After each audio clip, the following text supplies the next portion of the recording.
G'day everyone, it's James Davis from the Pax8 Academy again, and this time I've got Maria from 2PM. Thanks for joining me, Maria. Oh, it's a pleasure. Thanks for having me. Before we dive in, where are you located in this big world? Well, I am located in Hobart, Tasmania, but if you can pick up by my different accent, I'm not from here. So I'm originally from Brazil, but I moved to Australia in 2016. Oh, that's awesome. I was not going to pick Brazil, so I'm People glad don't you didn't usually. glad you didn't make me guess. That's all right. But you're my first Brazilian on the podcast, so this is exciting for me. There you go. And it's also exciting that someone else is down here in tropical Hobart as well, so this will be a great session. Well, why I've got you on this on for this episode is I sat in on a presentation that you did at an IT conference, and you were talking about human-centered thinking, and I got really inspired by it. I learned a lot of concepts, and you were very engaging, and so I thought I'd get you on and talk about this concept. And I think the best place to start is, what is human-centered thinking? That's a good question. And I mean, if you Google online, there's several different versions of it, but the idea is that it's a group of practices, or it's a way about going how you solve things, that it's at the core, you put the human that you're solving for at the center. So the idea is that at every point in time that you're trying to solve a problem, from identifying what the problem is to developing a solution to testing to designing what that looks like in releasing, you're always constantly interacting with the people that you're solving for, and not just what kind of been used or done in the past where you solve the problem, you take a long time to build a solution, and then you just release it without engaging with people. So that's sort of the essence of it, that it's more frequency designing and doing things for who you're designing or doing it for. It sounds like common sense stuff, really, that we should be thinking about people when we're dealing with technology, especially, but we often don't. And why do you think that is? Why does that happen? I have a few assumptions, and I like to say assumptions, and I'll tell you in a second to why, but using the presentation, you know what I'm talking about. But there's a lot of different situations require different things. So if you think about a startup owner that's developing a technology, a lot of the times it's very personal. So people tend to attach themselves a lot to what they're creating. And the idea of engaging with external people to ask for feedback or to co-design can feel a bit risky, or make them feel vulnerable, like you're going to criticize my technology, you're going to ask me to change, and I sort of know what I want and what it is. So there's that level of, I just sort of want to protect my idea the way that it is because it's mine. And then it's natural, like it's natural. You tend to, like, you have your own idea, and then you only share it with people that you love, sort of expecting something like of a positive return. But the idea of putting yourself out there and actually engaging with people, co-designing, comes with a sense of you might not be 100% right. So there's that resistance first. Or a lot of times what I've heard people that I've coached say is they don't have the full context. Like, I can't really ask for their opinion because they don't really know what I'm doing. I get a lot from researchers at university. People don't really understand my technology. It's just that they don't know and I do. And it sort of can come from that. Or, the way that we're taught at universities, it's sort of is still a lot. That idea of you build the business case and you put the money and then you build and then you release, because you don't want to kind of show that you're doing a draft of something. You always have to show it perfectly. It's a combination of a few things, but that's sort of what I see that in the past happened, like love for the product, or that idea that people just don't understand what I'm doing and I know, and they will understand once I put it out in the market, or just we've been taught a different way. The mentality that come out of university is not pushing that, or it's just startup-y, not much corporate or business to be used. It makes sense. I see in our part of the industry that we're the experts. We were hired in to do our services, and it's all smoke and mirrors, and we do what we do, and the front line people won't understand. But what happens from that sort of mindset of waiting too long till you bring humans into your thinking and the problem solving? There's a few things. So there's a statistic that I use, like that I presented at the beginning of things, especially when I'm talking to startups and researchers going, what do you think is the number one cause of people or products failing? And everyone goes, oh, lack of money, or you don't have the right team, or the CEO. It's basically people don't want what you're providing. It's just people don't buy it. There's not enough customers. And just that mentality of maybe what you're doing is not good enough just doesn't exist. Like people just don't stop to think about that maybe what I'm providing people don't want. But that's the number one thing. Also, if people don't kind of engage, it's just the amount of money, or it's just like you've seen technologies nowadays that get released and everyone's like, why would they do that? It's just, I can just, I don't know, send an email. Why do I need an app to blah, blah? It just seemed like too much. We've seen this, like this too much overkill. Why would I do that? So there's too much money sometimes that gets involved in the small incremental beneficial things that the technology can provide that doesn't really delivers the value of kind of what you're trying to achieve. So it's sort of, people just don't buy what you want. You spend too much money on it. There's a few more things, but I sort of forgot the question now. I ask difficult and vague questions. That's okay. It's okay. So knowing that that's the implications, that we either spend too much money, people don't even want what we're delivering, or we completely miss the solution because we haven't understood the perspective of, well, maybe the accountant is doing it this way because they need to do it because of the regulations and we never thought to ask. Yeah. How do we start embedding that sort of human-centered thinking into either developing a product or developing a solution, people, even if you're not selling it, getting people to adopt something is a challenge. It is. And there's a few things. First of all, if you're the person who wants to implement, number one is that you need to be open to wanting or recognizing that the current way is not fully functioning the way that you needed to do. There are plenty of times where I could see that the process that this person of this company was doing was not working and the solution was not going to work, but they didn't see that. So whatever I recommended, it never landed because that person didn't recognize the gap or the need to. So the first thing is that if you look and you recognize that there's a gap, it's already a good first step to think about something different. The second thing is if you are able to, before thinking about what you're going to solve, think about what is the problem. So let's say people are using notepads and kind of sending notes instead of sending emails. And you're like, okay, so I'm going to create a digitization of the notepad, blah, blah. I would stop at that point and say, why people are not using the email? Like before you start thinking, ask yourself why people are doing that way. And it's not because whatever reason you might think, or people don't hate technology, or they're just stubborn, or they just want to do that way. Come from a empathy side of maybe they have a reason to do it. Maybe they do it because it makes them feel better, or for regulations, or for other things that we might not be aware of, but everyone sort of have a justification to why. And once we understand that, then we can go, oh, okay, yeah, I can see your point. I can see why you write on a notepad. Maybe then we can do this way. And the person will be like, oh, great. That makes me feel comfortable, addresses the needs that I need, and then I would happy to drop the notepad.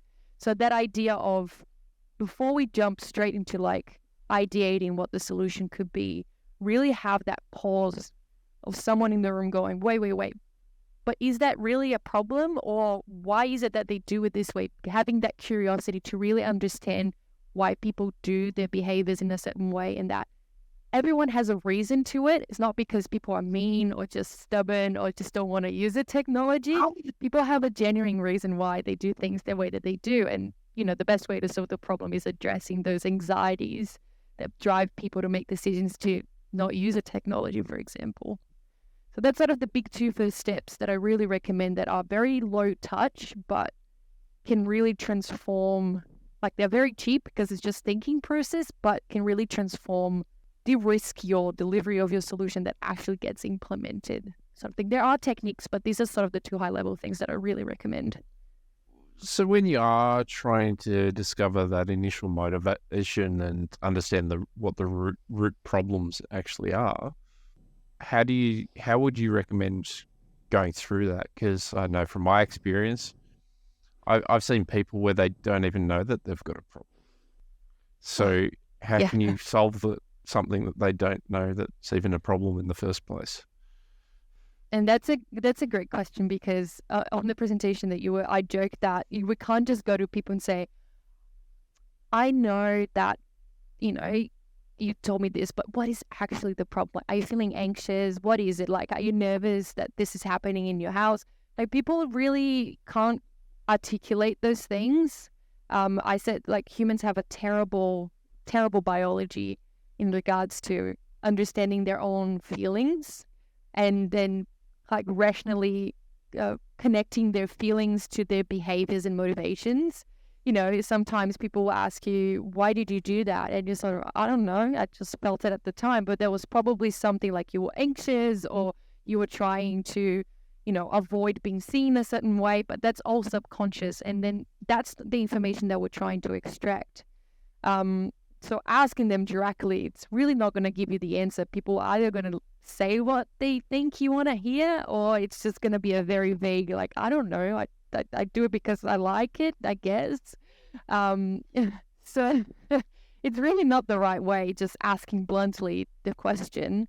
And then there's a few things that you can do. There's a triangle that at the presentation I presented one thing, which is having a conversation. But instead of asking questions, which I call intent-based questions, like, why would you do this? Or what do you want? And how do you want this to be solved? And would you like this to be done so then you feel this way? Intent-based questions only give you promises. We sort of say that we do things, but when you actually look at the pattern, people don't do things. And I joke about the gym. You say, how frequently do you go to the gym? And the person says 3 times a week. And then you're like, last week. And they're like 2. And the week before, 1. So really, people kind of communicate their intentions by behavior. Sometimes they don't even realize it's very different. So when you have a conversation with someone, you should really start looking at behaviors. So like what they've done in the past. That would start showing you a lot more why people make decisions the way that they do, having the context of what happened, when did that happen, and then going like at a specific point in time. And then you can say, why did you do that at that time with that context? And it's easier for the person to actually tell you what happened instead of, I think I do this because of that. Intent-based questions. That's one of the key things that I keep telling people, is that if you go and talk to people, don't ask them what they want, ask them what they did and the context and why, and was that the same every time, and sort of start looking for behaviors, which is what I call evidence, instead of intentions, which is promises, kind of thing. I think that's some very good insight. I think everyone would be getting that light bulb moment there of going, yeah, we all do that. It is human nature. Asking those questions is one of the most difficult things. What apart from building up a toolbox and a toolkit of types of questions to ask and trying to get the answers that we actually are seeking, how do we set it up so we can properly facilitate that sort of thing? Is it as easy as just rocking up and having a conversation, or what have you seen is successful? It can be.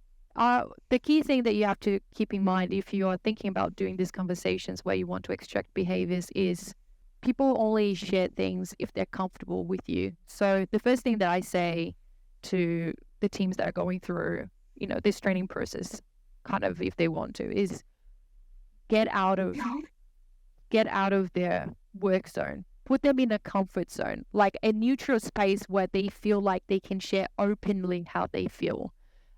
So if it is a client that you are interviewing, take them to a cafe, pay for a coffee, and very much say, I'm not here to sell you my solution. I just genuinely want to understand what's going on, so then I can think about how can I create something for you that actually suits your needs. So the idea of removing them from an environment where kind of makes people more not serious, but the word is escaping me. That's why I said I'm from Brazil, because English sometimes fails me.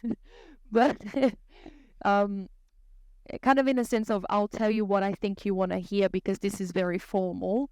You put them in a cafe or a restaurant or just a very informal situation where you're like, I'm not here to sell. I'm just here to understand and have a genuine conversation with you. There's no right or wrong answers. There's no obligations of contracts. Here's a coffee. Let's just have a chat. That will open the door for the person to be really open to share what happened and how they're feeling. Number 2 is what I said before. Do not sell. Do not even mention that you have a solution in mind. Like, you're there to figure it out about the problem. The moment that they realize that they're trying to sell you something, either they'll keep saying things to make you go away because they're not interested, or they will start answering what they think you want to hear to not hurt your feelings or to make sure that you feel like your technology is relevant. I think we all kind of face this of like, hey, I have this incredible pen, and the person just gives it like a clicky smile, and they're like, great, oh yeah, your pen sounds great. And then in reality, they're just like, your pen is terrible. But they'll never tell you because they don't want to hurt your feelings. So that idea of not even mentioning that you have something to sell or to offer, it's really important, because then people are truly open and honest that there's no way that they're going to hurt your feeling because you have nothing ready yet. And that's really important. It's a big distinction because we're not used to that. We're used to going, I have this amazing technology. I want to make sure that it suits you. This is what it does. Is that what you need? And it's just, again, intent-based questions. People will not tell you what you want to hear because they don't want to hurt your feelings. And then you get all this information, which it's not that it's a lie. It's just it was not captured in the right way, or we didn't ask the right questions. And then you invest some millions of dollars and you launch and they don't buy. You're like, why didn't they tell me? Maybe because we were asking the wrong questions at the wrong scenario, at the wrong situation. So these are the key 2 things that you can do to sort of, beyond asking questions in the past, take them out of their environment, make them very casual, and don't even mention your solution. It's really, really important. How successful is it doing this in a group, in a more scaled approach? Because obviously that's very one-to-one, very intimate. Is it as successful trying to do this on a large scale? It can be if the group of people, it's very trusting among them. So for example, if you're going to get a group of people that there's some sort of hierarchy amongst them, so a manager with the staff, probably not. There's always, even though you're taking them out and you're taking them off site and you tell at the start of the engagement, hey, there's no hierarchy here, you just have to be open and honest. Ultimately, there is. And the staff will be looking after themselves and not being openly honest. So you sort of have to, again, this is human-centered thinking. I'm putting myself in the shoes of the staff and thinking, am I really creating a space that they can be truly open and honest, or I'm not fulfilling what they really want to do, which is, having the manager there might risk them, so I'm not going to share what I really think. That's what you have to start thinking when you engage with them. It's not just putting them in a room. It's like, will they really share? Maybe putting the manager there is not a good idea. Let's put everyone together, and then they're friends, and then now they feel like they can share. You have to think about all these things. Usually we recommend a one-on-one because, that's kind of not a guarantee, but a better chance for them to be truly open and kind of share everything with you. But if you're not able to, just put yourselves into the shoes of the group that you're putting through, and will there be any barriers, or think about how they would feel sharing those things so openly with the other people in the room, and think about if it makes sense for them, rather than just assuming that just putting people together, it's just shortcutting the process of doing one-on-one. Does that make sense? It does, and all I'm taking out of this conversation so far is people are very difficult creatures. That can't you just roll out some technology and it'll solve all the world's problems? And this is that sort of human-centered thinking. Is a lot of what we do in the technology space is often very logical and rational, and people aren't very rational beings, or they're rational from their perspective, not from our perspective. And so we've had these conversations, and we're starting to like build an understanding of what the problem is. What's often the next step from when we'd continue our human-centered thinking? So after you sort of identify, so assuming that, I must say it's practice. So identifying the problem takes practice. And if you go to talk to people, we usually recommend like minimum 50. That's when you start getting patterns of what people are saying. If you can and have 50, don't think just talking to 1 and 2 is enough.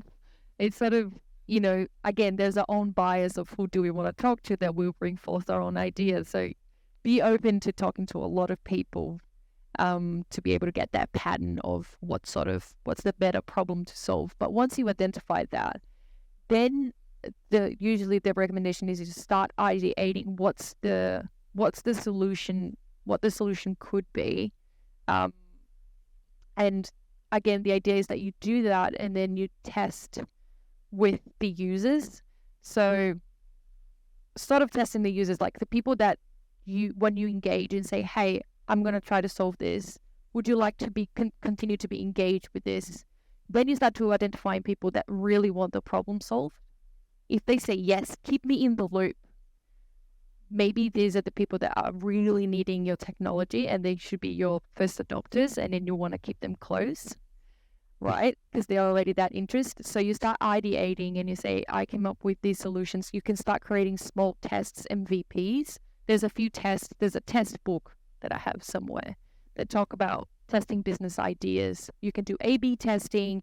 You can do fake fundraising kind of for technology. Fundraising, I don't think that's the word, but you know when you probably put some money to something so they can create something. And you can do some testing to see if that sticks with the audience. Once you sort of have an idea of between your solution options, which one has best resonated with your audience, which now you've kind of reduced because you figured out people that actually have the problem and want to keep engaging with you, then you can start building prototypes and thinking about not only how it functionally has to solve, but what it should look like. And that's the whole UX, UI design that a lot of people use human-centered design for, but I feel like just using at that point might be a bit too late, because you're just trying to make a technology that's not solving anything look good and easy to use. But yeah, it's sort of the idea of ideate, test your ideas with some testing techniques, A/B testing on an email, crowdsourcing or crowdfunding. There's plenty of things, fake landing pages. There's plenty of techniques. Once you kind of have some that is shooting out more than others, then you start prototyping. And again, each prototype you pass through your customers that engage with you and want to keep being engaged, and you release minimal viable products. And then you're like, okay, now I can invest a lot of money making this look really good because I've already have some people using the really crappy version. Now I can spend money doing something that it's really good. Now I've sold it because clearly I have a fantastic idea and everyone loves it, and I've gone through that process. Does it stop there? How do you engage in wider human-centric thinking around like adoption? Like we've just spoken to 50 people in the initial round as an example. Does the process ever stop, or do we just keep going deeper and deeper? You can. It just depends, and that's gonna go up probably a bit more philosophical. That idea of when is enough for your company. Is it one product enough? Do you want to be like Amazon that, does from web services to book deliveries, and then you can start spinning out other types of solutions that fit or are different or can be built on the backbone of other things. So you try to find a problem to the solution, and you come from a problem to a solution space. This is something worth talking about. It's just as valid if you've identified a problem and you don't have a solution, so you go problem to solution, as much as you have a solution and you're like, maybe I should try to find a problem for that solution, and I think is X, but I really want to test if it's X. And I can give you an example. So there was a group of researchers that developed solar panel that was a film. So it's literally like a paper. And they thought that buildings that have weird architecture would really love that film solar panel. And they went and engaged with these architecture firms and these building firms, and they're like, no, this doesn't comply. It's really hard. Transportation, the tradies don't know how to install it. We're going to have to redo train. Like, they just presented so many things that the team did not consider. But they're like, oh, but I thought it will make it easier to get solar everywhere instead of just in the roof. And they're like, yes, but all of these things. Then they were like, okay, what other places? They stopped and trying to put themselves into the shoes of different situations of different people. And they realized that people camping might have a bigger need for that than others. So they decided to explore that area just out of curiosity and went talk to companies that do camping stuff. And the feedback was incredible. They're like, if I can create a tent that has a solar panel in the fabric that's bendable, it doesn't break, that will make like my product so different. That will, I can adjust to that. So that idea of I have a solution and it's sort of not sticking with the people that I think I solved for, there is still an opportunity for you to pause and explore different areas. And certainly there is someone out there that needs your solution that you might not think of. That was one example that was really true. And then they started talking to more and more people in their area and found other applications where that solar panel film was created for. So it's just as valid as you don't have a solution and you want to explore the problem that you sort of think exists, as well as I have a solution, not really sold at the people that I solved or really wanted, or it's not getting traction as they expected to do. I asked for intentions and now they're not delivering on the promises. It's just as valid to pause and do some exploration work where who else might have a problem that ultimately your solution is offering, which in that case was flexible solar panels. That's a very interesting pivot of perspective, and using the word assumptions again. How do you break your own assumptions to start looking at that problem in a different way before you know who to go talk to? It's it's an exercise because I like to joke that it's a 4x4 kind of thing where there's assumptions that I know that I have, which is sort of the things they say, I don't know this, I'm taking a stab, or things that we recognize that we don't know. And there's assumptions that we don't even realize that we're making. And they can be critical. So such as when I send an email in English to a bunch of people, I'm assuming that everyone understands English at the level that I'm writing, or, when you create something. So there's some assumptions that we take and we don't even realize that we're taking. So it's a constant exercise, but my suggestions whenever I bring on clients and teams to do it, it's like, sit down with the core people that build this with you in a room, book out half a day, don't have any computers, don't have anything, and get Post-its and start going. For our solution to survive and to be true, for people to want it, what has to be true? And really start working on the whys. Why is that? Oh, people will really have to use solar panel. There will be need to be a regulation. So when you're in that environment, you will start like feeding on each other's questions, but literally like put your group together. Again, no hierarchy, communicate that. No computers. Don't focus solely on mapping assumptions and asking questions like, for us to be successful, what has to be true? And for this to survive, or for people to use this, what has to be true? Thinking more about desirability. Will people want this? And this is what needs to happen in people's life for them to want this, rather than feasibility and viability, which is usually where we focus our attention to, which is, can we do this? And is this even viable money-wise? These assumptions are easy to answer. You're already thinking of them. I want to push people to think about desirability. For people to want this, what has to be true in their life? What problem do they need to have? So people, okay, I'm gonna, buy this magazine that's behind me. What has to be in my life? And then you go and talk to these people and say, try to test that assumption, asking for behaviors. So when was the last time that you bought a magazine? Why did that happen? And then you start testing those assumptions those desirability assumptions through the conversations, looking for behaviors. And then you start seeing, is my assumption true? Actually, people buy magazines because, I don't know, they're bored at a airport, not because they're seeking knowledge. You know what I mean? So that's sort of how I see it. Hopefully I answer your question right. I keep rumbling as well. No, this is fantastic. That insight into setting out what needs to be true for XYZ to be desirable is an excellent insight. And I think what I took out of it as well is a lot of these exercises go better when you've got an external person facilitating. I know we're both biased because we do this sort of stuff for a living, but Yes. honestly, in my experience, when we are looking at these sort of new things or getting information out of our brains, it does require someone else to be a neutral party, to ask the right questions, to prompt the right things, and that's how we get all that knowledge out. And that circles right back to the start where you were talking about setting up the scene on asking people the behavioral trait questions, rather than the intent, because often when we're in our own organizations, we default to intent. Reinforcing our own things.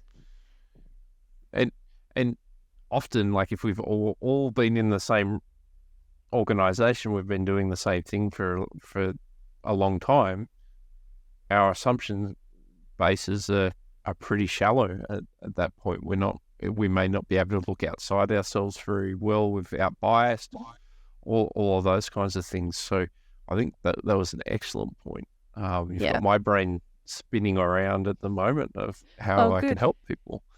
But you mentioned something really interesting, is that you're right. If you bring your whole team, it's very likely that you will reinforce your own behavior, like your own pattern of, we do this great, and that's the assumption and so forth.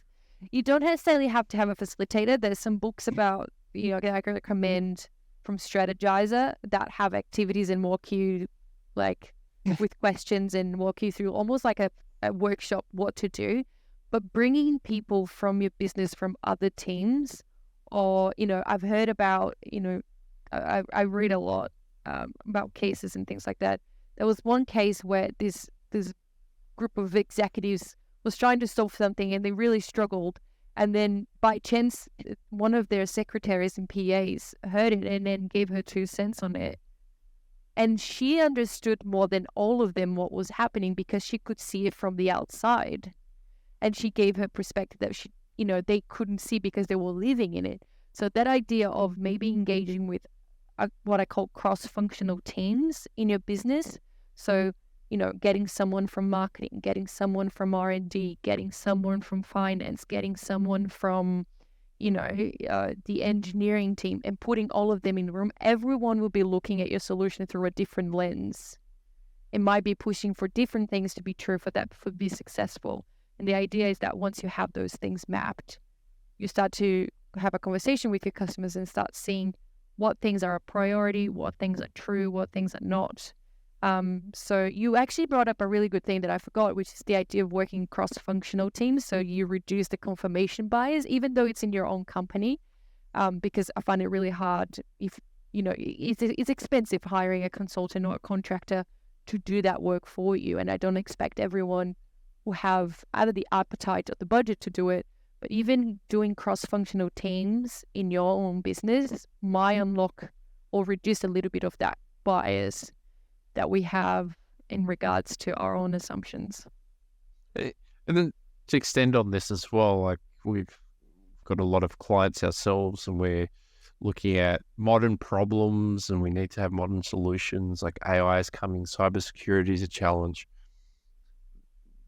I'm hoping people are listening to this and going, well, maybe this is a method that can elevate me from the person that was fixing the broken computers to a technology advisor, and using some of these techniques to come in and facilitate these conversations to understand and identify what are the real problems inside the business and what opportunities are there to leverage technology to solve some of them. Absolutely. There's a lot of power in that, being able to shine the light on the problems. You don't necessarily have to have the solutions, like you've mentioned before, but that empowerment of understanding the problems that you've got, and that clarity it can give an organisation is immense. And my brain's just going like a million miles an hour because this stuff really excites me. If we extend out from that sort of our own team and breaking our own assumptions, do you have another real world sort of scenario? You mentioned the whole the example of the solar panel, the flexible solar panels. Do you have any other real life examples that sort of really resonate and hit home of where people were going the wrong direction until they utilize something like the human-centered thinking that we've been talking about today? Yeah, sure. I can give my real life experience just to show that I'm not just talking smack that I never done. My background is in agriculture, and back in 2017, I had a meeting with a big potato producer here in Tasmania, and they was complaining to me, going, every time we contract farmers, the same farmers every year, the same locations that we've assessed before, should be great for potato growing, and yet the productivity keeps dropping. Like, what is going on? Can you help us solve the problem? And me being very naive in 2017, just jumped straight into solution and designed this app that would combine a few things from the Tasmanian government, geospace, and modeling. Oh, gosh, I went over and abroad on it, but it was sort of an app that they will look at the state of Tasmania, and then with information from the government that's publicly available in regards to soil type and things, they could see new areas where growing potato would be good. So then, their field officers could go and try to contact these farmers and assess their land in person. I came back to it and they're like, again, not knowing any better, they're like, that's great. I was talking to the manager and he's like, that's great, I love it. The thing. And then I had decided to apply to a accelerator program because that was a technology from the university. I went through this program, and then they did exactly the same thing. Write your assumptions. What's your problem statement? Who is your customer? Who are the people involved? And we mapped all these things, and they're like, you have to talk to 100 people by the end of 12 weeks. And then we set out to talk to 100 people. We talk. What we realize is field officers at the time were really comfortable just contracting who they knew. They really were not incentivized to find new farmers. And it was really, they will really be like, yeah, that's great, but I'm still going to contract the same person. And what they did was they just increased the amount that the farmer had to deliver in terms of tons. And it was the farmer's responsibility to subcontract their neighbors to grow potatoes for them. So the quality was, they weren't controlling who else was growing the potatoes, hence that's why the productivity was dropping.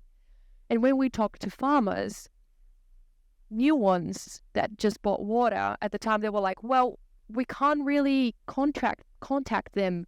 Like, you only get a contract if you are known to the field officers. So I can't breach through. So in regards to the company, they were just not reinforcing the behavior from the field officers to finding the better places. They just like the same people, and they figured out how they grow the amount that I want. And the farmers that really want to get contracted and have like virgin soils, which for agriculture is incredible if you never grew the crop that you want, they couldn't contract the people because they were not on the list and they were not known and things like that. So what we pivoted was we created, we try to create, and then many things happened, but was a matching. It's almost like Tinder for farming and contractors, where the farmer would publish their paddock, which is this piece of land, saying, I have this is what I grew, this is the and then the contractor would see sort of a marketplace and then match those two things together, and they would directly, almost like a marketplace for paddocks. Instead of just who do you know, there was a competitiveness of you have to have good land, you have to treat your things right, so quality would increase because that's competition. And for farmers, they will be able to negotiate better prices because then their paddock's better than the other people. So it's sort of, once we explored the problem, we realized that, the solution that shows incredible things was not the right solution. It was actually to farmers to engage with the contractors in a way that it will be beneficial for both, not just providing information, if that makes sense. It does, and I think it's a prime example of spending more time and actually going and talking to more people in the chain. And Yep. if I turn this into a practical little thought process for the viewers and listeners, this is like if you only talk to the practice manager, you only talk to the operations manager, you only talk to the IT manager, and that's the only person you're talking to, you're only going to get the same answers. It's not, That's right.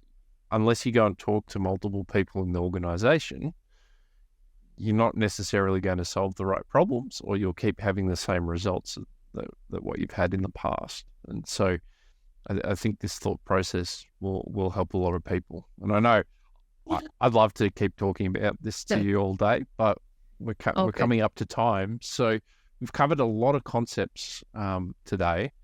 What do you want people to really, one or two things that they should really take away from today?